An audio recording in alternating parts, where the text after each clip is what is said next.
Hi all. ഇന്നത്തെ current affairs.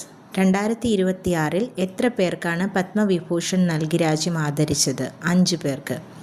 5-ൽ 4 പേർ മലയാളികളാണ്. മുൻ മുഖ്യമന്ത്രി VS അച്യുതാനന്ദൻ, മുൻ സുപ്രീം കോടതി ജസ്റ്റിസ് KT തോമസ്, ജന്മഭൂമി പത്രത്തിൻ്റെ സഹസ്ഥാപകനും മുഖ്യ പത്രാധിപരുമായ P Narayanan, violinist N Rajam, നടൻ ധർമ്മേന്ദ്ര. ആദ്യം പറഞ്ഞ 4 പേർ മലയാളികളാണ്. VSനും ധർമ്മേന്ദ്രയ്ക്കും മരണാനന്തര അംഗീകാരമാണിത്. പത്മഭൂഷൺ എത്ര പേർക്കാണ് ലഭിച്ചത്? 18. പത്മഭൂഷൺ ലഭിച്ച മലയാളികൾ മമ്മൂട്ടി, വെള്ളാപ്പള്ളി നടേശൻ. പത്മശ്രീ എത്ര പേർക്കാണ് ലഭിച്ചത്? 113.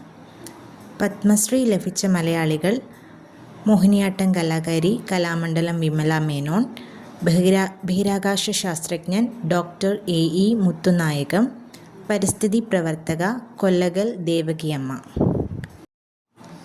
ഇത്തവണത്തെ സമാധാനകാലത്തെ പരമോന്നത സൈനിക ബഹുമതിയായ അശോക ചക്ര ലഭിച്ചത് ശുഭാംശു ശുക്ല. രാജ്യാന്തര ബഹിരാകാശ നിലയത്തിലേക്ക് സഞ്ചരിച്ച ആദ്യ ഇന്ത്യൻ ബഹിരാകാശ സഞ്ചാരിയാണ് ശുഭാംശു ശുക്ല.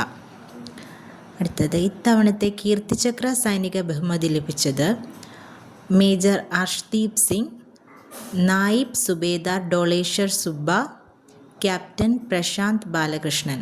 ക്യാപ്റ്റൻ പ്രശാന്ത് ബാലകൃഷ്ണൻ്റെ സ്വദേശം പാലക്കാട് നെന്മാറയാണ്.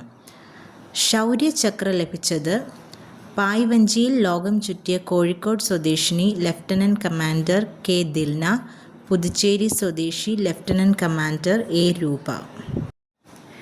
8 മാസം കൊണ്ട് 5000 കിലോമീറ്ററാണ് ഇരുവരും പായ്വഞ്ചിയിൽ താണ്ടിയത്.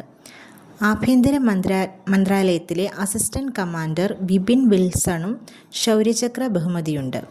സ്പോർട്സിൽ മുൻ ടെന്നീസ് താരം വിജയ് അമൃത്രാജിന് പത്മഭൂഷൺ, 1983 പത്മശ്രീയും 1974 അർജുന അവാർഡും ലഭിച്ചിട്ടുണ്ട്. 2024 T20 ലോകകപ്പ്, 2025 ചാമ്പ്യൻസ് ട്രോഫി കിരീടങ്ങളിലേക്ക് ഇന്ത്യൻ പുരുഷ ടീമിനെ നയിച്ചതിനാണ് മുൻ ക്യാപ്റ്റൻ രോഹിത് ശർമ്മയ്ക്ക് പത്മശ്രീ. 2025 ഇന്ത്യൻ വനിതാ ക്രിക്കറ്റ് ടീമിനെ ഏകദിന ലോകകപ്പ് കിരീടത്തിലേക്ക് നയിച്ചതിന് ഹർമൻ പ്രീത് കൗറിന് പത്മശ്രീ. 2024 പാരീസ് പാരാലിമ്പിക്സ് ഹൈജമ്പിലെ സ്വർണ്ണ മെഡൽ നേട്ടം പ്രവീൺ കുമാറിനെ പത്മശ്രീ പുരസ്കാരത്തിന് അർഹനാക്കി. ഇന്ത്യൻ ഹോക്കിയിലെ മികച്ച പ്രകടനം സവിത പുനിയയെ പത്മശ്രീക്ക് അർഹയാക്കി.